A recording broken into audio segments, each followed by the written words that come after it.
The case that we have for you today is one that India took a long time to make peace with. With the heinous nature of the murder, the gory details of the crime, all recorded on videotape by the authorities for the first time in the Indian judicial system, and the incredibly high profile lives of the people involved, this case shook the country. This is the story of the granddaughter of the Dewan of Mysore, whose glorious life came crashing down in a way that only can be described as people's worst nightmare. This is the story of Shakereh Khaleeli.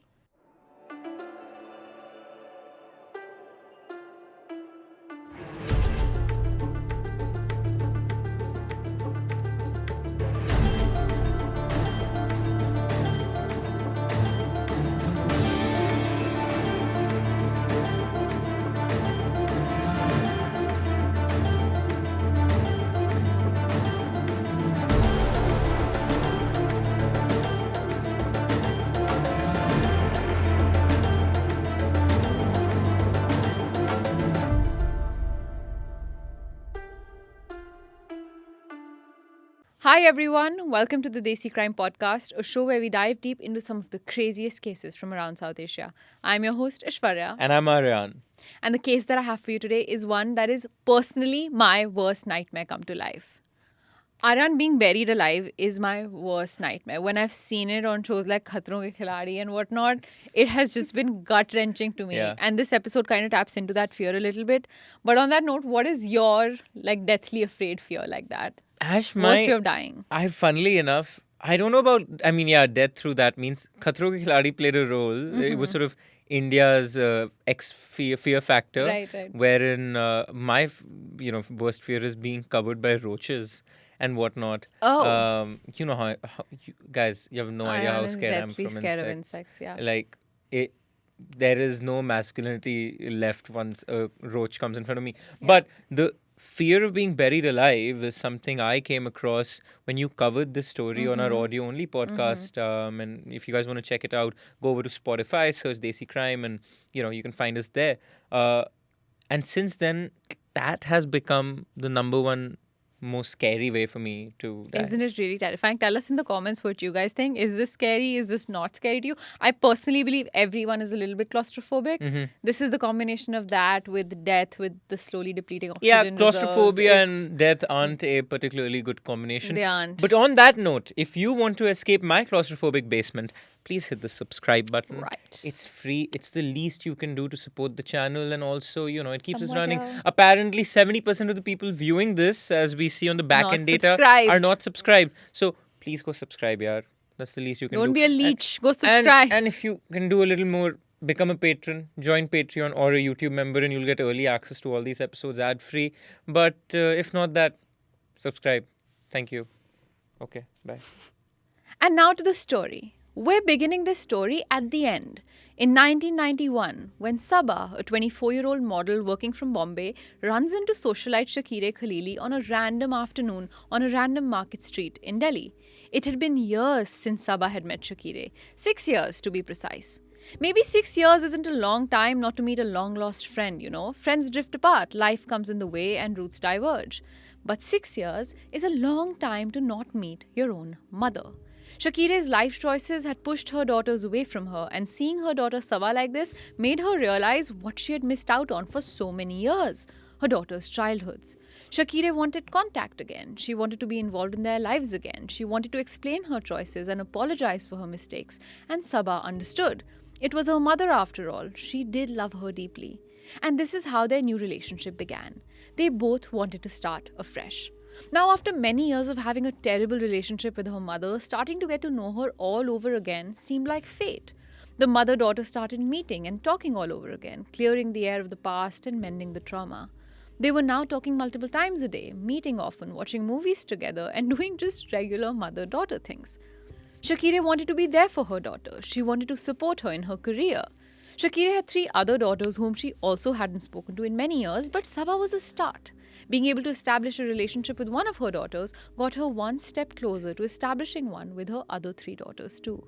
And Shakereh needed them. She was going through something. Life had been unfair, it had been rough, and she was left completely alone with no relationship with her parents or her children. Sabah was the hope of a better future, and things were finally looking up for the two women's relationship.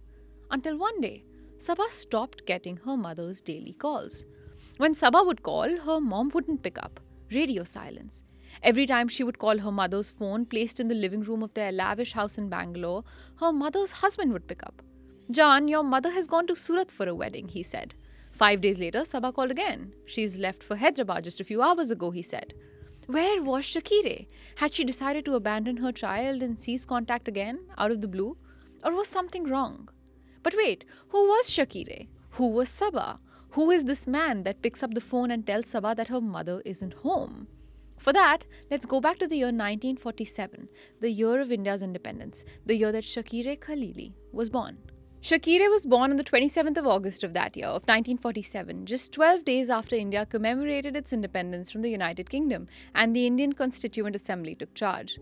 In the context of India's freedom struggle, Khaleeli's parents and grandparents had managed to create a big name for themselves.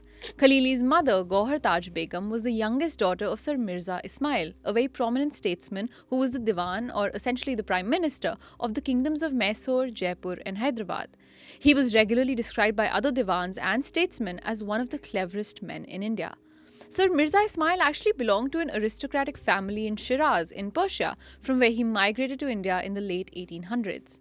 In India, he gave birth to a beautiful baby daughter, Gohar Taj Begum, who grew up to give birth to her baby daughter, Shakereh Khaleeli. On her father's side, Khaleeli was the granddaughter of Muhammad Namazi, the Iranian merchant and businessman who started the Namazi hospitals in Iran and India. His son, Ghulam Hussain Namazi, married Gohar Taj, and Shakereh was their baby girl.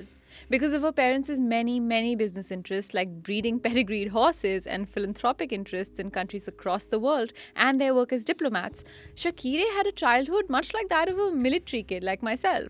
She moved around to a new part of India or the world almost every year, readjusting and remaking friends along the way. She went to school in Singapore when her parents were working there, for example.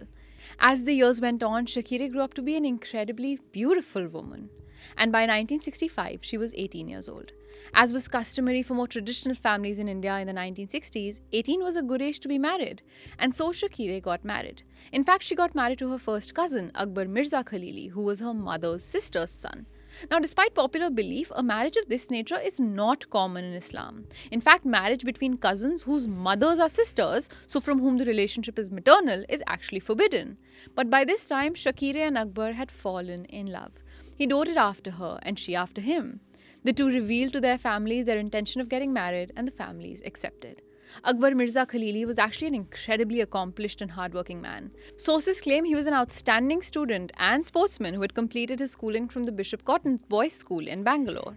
Despite being called South India's best up-and-coming tennis player by some of the biggest names in the sports industry at the time, Akbar decided to instead go to law school at the Loyola College in Chennai. Aishwarya, as much as it may be sanctified by religion, there's something feels very wrong about being in love with your first cousin. Like, even if it was third cousin, I'd get it, but first cousin it's too close. Like, I'm thinking of your first cousin. My first cousins. They're Right. they're like brothers and sisters. But there's too. so much like this that feels so odd. Like my mom, for example, got married at 18. True. So now imagine Aryaan for you 5 years ago. Honestly, Ash, if I would love to just get married and get this thing over Aryaan with. is like that. He's a little bit just- mushy at the heart of it all. Let's just get it over with. Find me Women. someone and... There you go. That's an open invitation, I No, guess. but my point being that this seems like a liberal family, like a Right, progressive, yeah. but marrying within religion would be viewed as, or marrying within the family would be viewed as a conservative undertaking, right? Where There's always that. there's coming always that. together So of that's why it's a values, little bit of, like you've seen the world, Right. but you're still deciding to go there. So Right. that's why I'm a little uncomfortable. Sure. So Akbar decided to go to law school. He continued to play tennis incredibly well at his college, and many thought he would make a career as a professional athlete. But Akbar shocked friends and family members when he gave up his tennis endeavors and instead sat for the Indian Foreign Services exam in 1954 and cleared it. Slowly but surely, Akbar rose through the ranks in the IFS.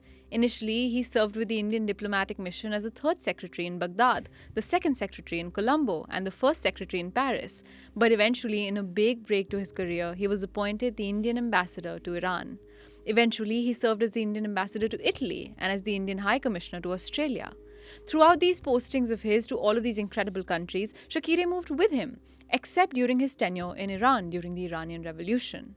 Shakereh, on the other hand, didn't get to complete her education, but she was to inherit crores in assets and gorgeous, sprawling properties all around the world. That was obviously a different time to grow up in. She belonged to a generation before our parents, even, so it was perfectly normal for a woman of her wealth and status to not complete her education or work. But she did, however, engage some amount with the philanthropic work of her parents' business. For Akbar, this was the life he had dreamed of, an incredibly successful career, to be married to the woman of his dreams who he deeply loved, to be able to travel the world while doing work he loved. Could life be better? For the two of them, yes, it could. The two gave birth to 4 gorgeous baby daughters, all of whom resemble Shakereh so much. They're all also incredibly pretty women.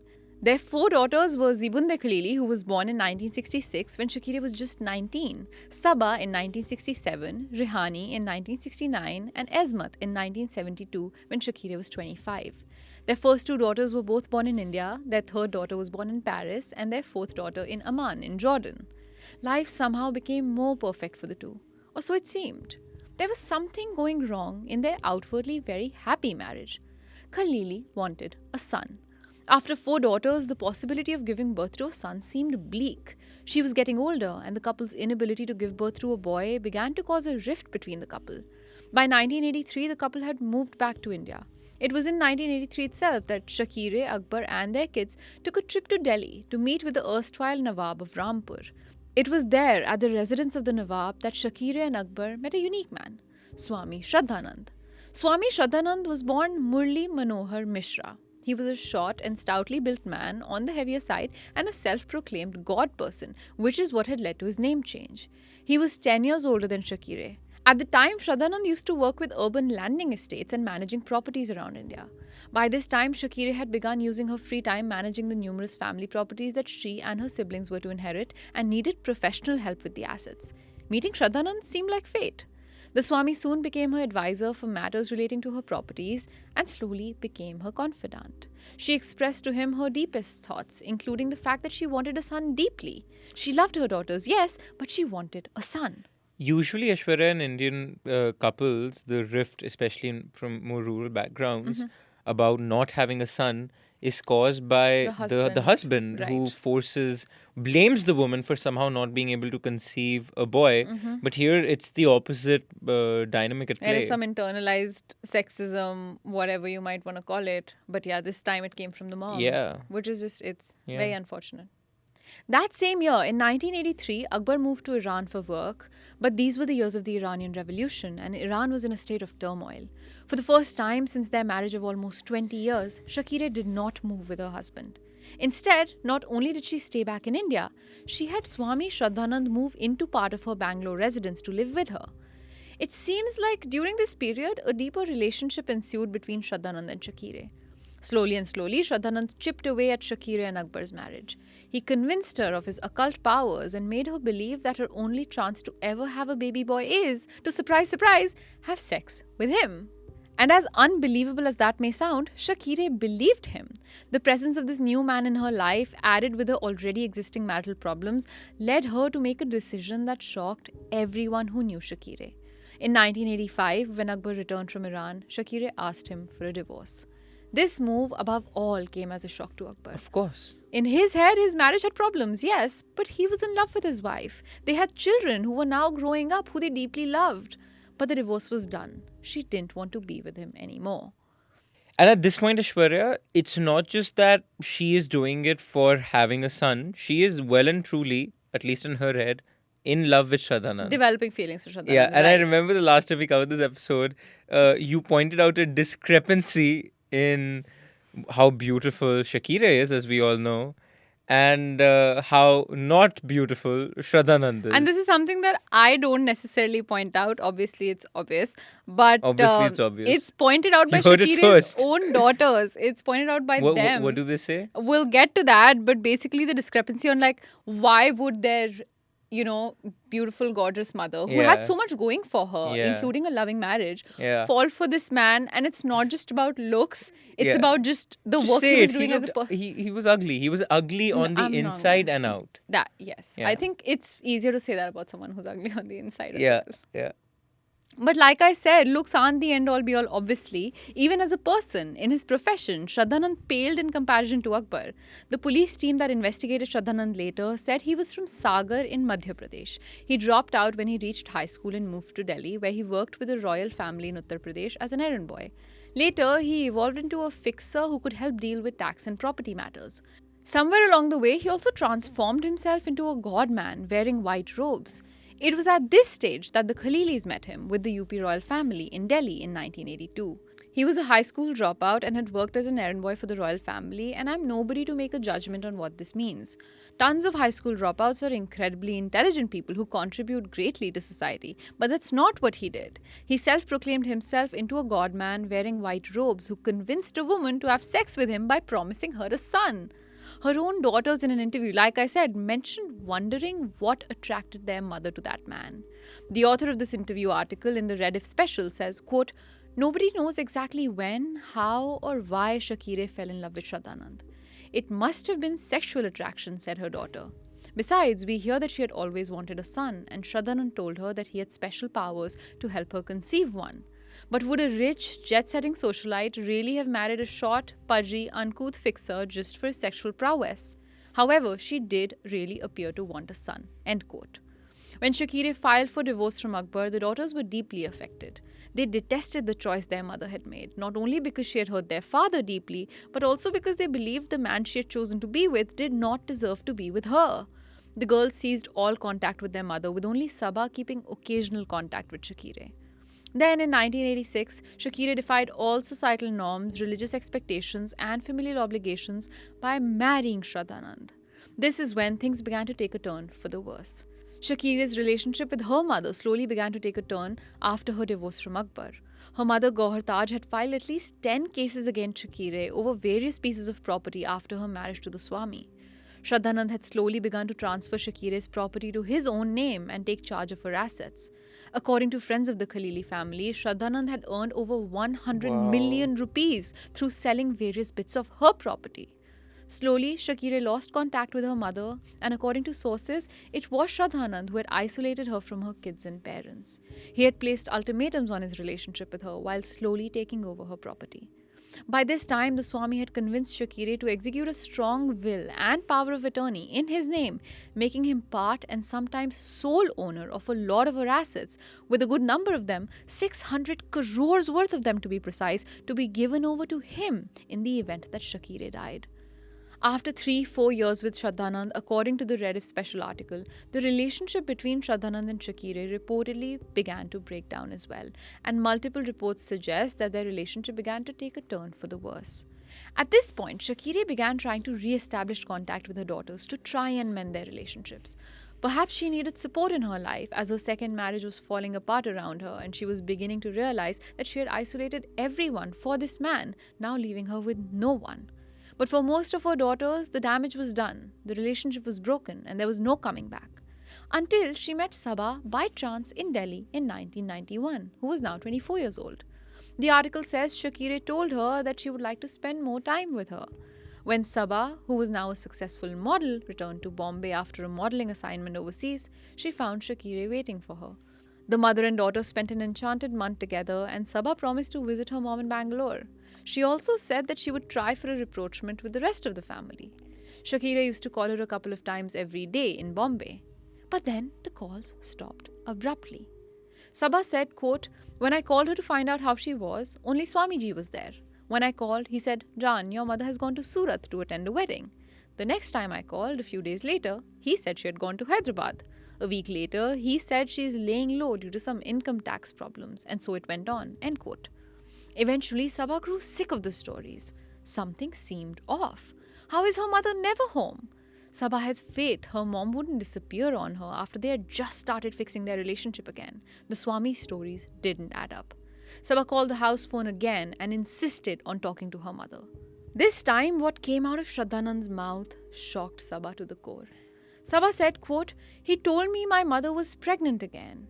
He said that she thought that talking to any of us might bring her bad luck, the implication being that Shakereh wanted a son this time, and so we could meet her after she had delivered her baby. I rushed to Bangalore to meet her anyway, but she was not there. He told me that she was in the Roosevelt Hospital in New York. I used my contacts to find out that she was not there. When I confronted him with that information, he immediately acknowledged that he had deliberately misled me, at her behest, end quote. He told Sabha that Shakereh was in London and wanted time alone and asked the Swami to give Sabha the New York story. But just a few weeks later, after this conversation, Sabha saw her mother's passport lying in a hotel room in which the Swami was staying. Sabha went over to the Bangalore house multiple times after this to wait for her to gather more information on her whereabouts. Surely she'll show up eventually, right? This was her home. But she didn't, and Sabha went back to her life. A year passed, and there was no sign of Shakereh. But Sabha wasn't done. In 1992, Sabha returned to the Bangalore home to leave her mother a gift, a beautiful pale yellow chiffon sari embroidered with sequins. As she was leaving her mother this gift, she realized a great number of Shakereh's expensive silk saris were missing from her wardrobe. While Shakereh remained missing and the Swami kept piling on explanation over explanation, he hosted lavish parties in Shakereh's Bangalore house. He would decorate the enormous backyard with lights, and music would blare from enormous speakers as guests drank and ate and celebrated. The guests would come, ask how Shakereh was doing, and the Swami would offer a response. And for the rest of the night, Shakereh was forgotten. The idea of lavish parties is so incongruent with somebody who goes by Swamiji. Right. Right? Yeah. That should be a red flag from the outset. Right. Something I was wondering about in terms of what if my mom was, disappeared for a year. Of course, alarm bells would go off in the first 24 hours, let alone a Right. year. A year. In this case, the dynamic is so unique because they had merely just rekindled their relationship, Correct. and their mother had walked out on them in Yep. the past. So it doesn't immediately come as a surprise that she did it again. She did it. Right? So one could think that, wow, she didn't press enough. Sabha didn't press enough. But on the other hand, for her to relentlessly pursue for a year, despite being, a kid of a single dad, Yeah. hoping that maybe mom shows up again, It's still credit to it's still Sabha. it's still credit to Sabha For for sure. being after this and uncovering it. Now, coming back to the parties. Dancing. There was a lot of dancing at those parties. The guests would turn the backyard into a venue of its own. The women would take their heels off, grab their partners, and dance the night off on the ground of the backyard. The Swami's expenditures were through the roof, and it seemed like he had the money to spare. But everyone knew where the money to throw these parties came from. It was Shakereh's. It was her inheritance. In fact, the very ground on which these parties were hosted and the hours of dancing ensued, the Bangalore house, house number 81 on Richmond Road, also belonged to Shakereh. The house had been passed down from the Dewan of Mysore to Shakereh, but the house hadn't seen Shakereh in a while. By now, Sabha was growing increasingly more suspicious of the Swami. She started coming to the house more. She started going and attending events where the Swami was going to be performing. She was grasping at straws, trying to find her mother. She ended up going to a wedding where Shraddhanand was to perform, and at that wedding, she saw something that made her jaw drop. In the crowd in the wedding, she saw a woman beautifully dressed in what was once her mother's sari. In August of 1992, Sabha went to the Bangalore house again to leave her mother gifts for her birthday. She left 2 saris and a birthday card with the Swami. When she visited again a few months later, one of the saris was hanging in the wardrobe, looking like it had been worn and a little rough around the edges, and the birthday card was on display on the room dresser. According to Sabha, quote, Swamiji said that he had given the package to my mother, who was in London, but had brought the card back with him because he liked the sentiments in them so much. She had used one of the 2 saris and sent it back and was still wearing the other one, end quote. It had now been a year since Sabha had heard from her mother or seen her. Neither had any other family members or friends. This was it for her. She contacted the Ashoknagar police station and registered a written complaint about her mother's disappearance. The police initially made no attempts to find Shakereh due to the influence that the Swami wielded, but eventually began an investigation.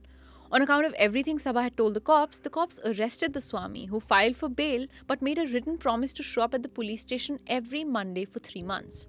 On those Mondays, the police doubled down on Shraddhanand and grilled him for details on where his wife was. He started off by giving the same stories he had been giving to Sabha for almost a year now. But those stories had faults in them, faults he simply couldn't explain his way out of. The story shifted and changed until there was no way out anymore. And finally, Shraddhanand broke.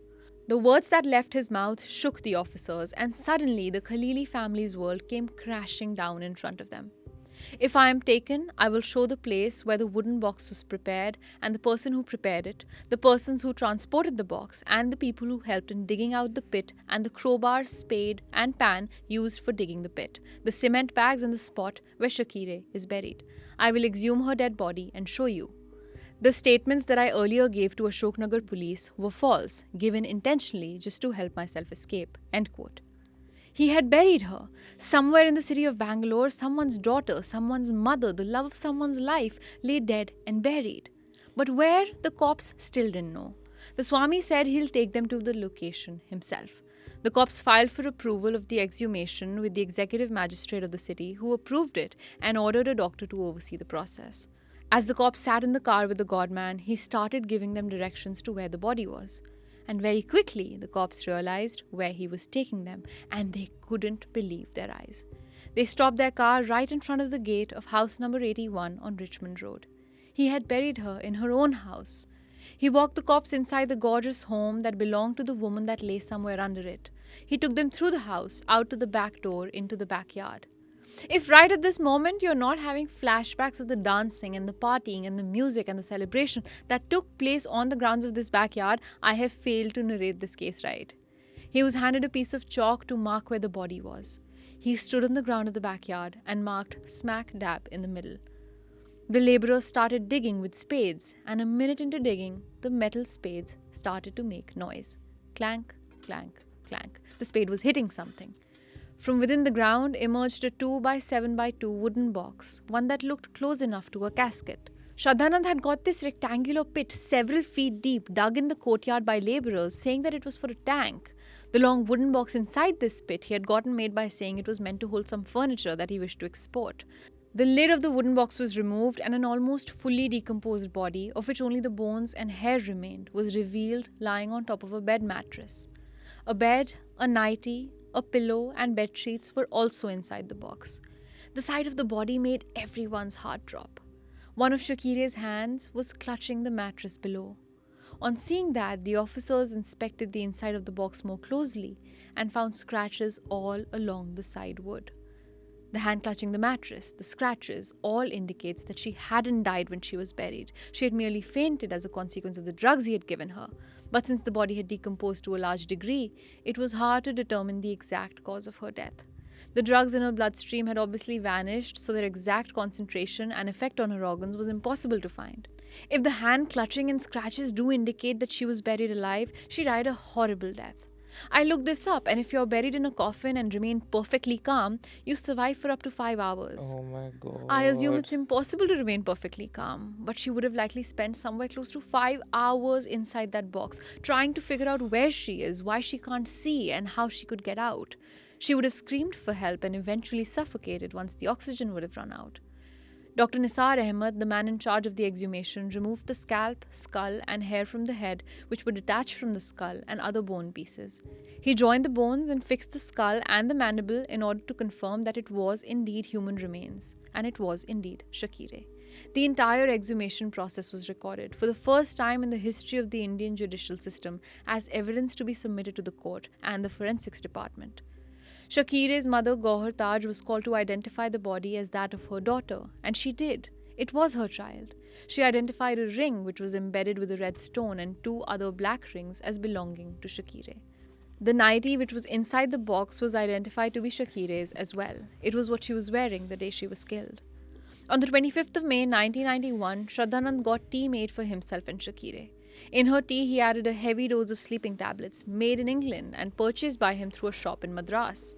After she went to sleep, he dragged the mattress onto which she lay through a hole in the wall and pushed it into the long box, which had already been placed in the trench. The once thin Shakereh had apparently gained a significant amount of weight, and the cops ruled he could not possibly have carried her alone. For this reason, half a dozen domestic workers and others that helped around the house were lined up by the police as accomplices in the murder. He shoveled some mud over the box and the next day told labourers that he had changed his mind about the tank and asked them to cover it up. Shakereh's teeth and hair were used against her mother and father's blood to reveal it was her body. This was also the first time in the history of Indian forensic sciences that DNA analysis was used to determine the identity of a victim. A common practice we now take for granted was far more uncommon when Shakereh's body was found, but it helped identify her decomposed body beyond a doubt. It helped give the family closure once and for all. Their daughter, mother, ex-wife was gone and she wasn't coming back. She wasn't going to pick up Sabha's call ever again. The case was first brought to trial in late 1997. On the 21st of May 2005, the civil and sessions judge sentenced the Swami to capital punishment by hanging. Reports suggest that Shraddhanand expressed no emotions as he stood in the dock, his head drooping. Quote, "From the facts and circumstances of the case, it is clear that the said murder has created such a fear in the minds of the family and in the community to live peacefully in society. There are no mitigating circumstances or factors to award a lesser punishment. Having regard to the nature of the methodology in committing the murder for gain, it is a case fit for capital punishment," the order read. However, the judge directed the jail authorities not to execute the death sentence until they received confirmation from the High Court. In the High Court, on the 12th of September 2005, a two-bench judge confirmed the death penalty to Shraddhanand. Terming it a rarest of the rare case in their order, the division bench said, quote, "The accused had murdered his wife in a diabolical and well-planned scheme. As such, the death penalty imposed on him is liable to be confirmed. Anything less than a penalty of the greatest severity for any serious crime is thought to be a measure of tolerance that is unwarranted and unwise. The Sessions Court is justified in awarding the death penalty to the accused." End quote. That was 2005. Murli Manohar Misra is still alive. He's 85 years old now. He's serving his imprisonment till death sentence in the elderly persons section of a jail in the Sagar district of Madhya Pradesh. The only person who has visited him in prison is his brother, who visited him just once 4 years ago. In August of 2021, Misra asked for a presidential pardon on account of good behavior, but there has been no response to that plea. He now spends his time teaching religious and spiritual scriptures to the other inmates, waiting for his time at the noose. But he's alive. Shakereh is not. She would have turned 76 this year. She would have seen her daughter succeed, get married, have children of their own. But her life was stolen from her when she was just 44 years old as the mothers of almost anyone my age. I want to end this episode on what is one of my most favorite quotes from a book I really love, The Kite Runner. Quote, "There is only one sin, only one, and that is theft. Every other sin is a variation of theft. When you kill a man, you steal a life. You steal his wife's right to a husband, rob his children of a father. When you tell a lie, you steal someone's right to the truth. When you cheat, you steal the right to fairness. There is no act more wretched than stealing." And from Shakereh, her own husband had stolen. If you like what we do here at Desi Studios and absolutely love what we're wearing today, this is merch you can go buy all for yourself. You can buy this Desi Crime merch in our YouTube store on the link down below at Karak Merch. Keep the engines at Desi Studios rolling so we can pay our videographer right behind the camera to make these amazing episodes just for you.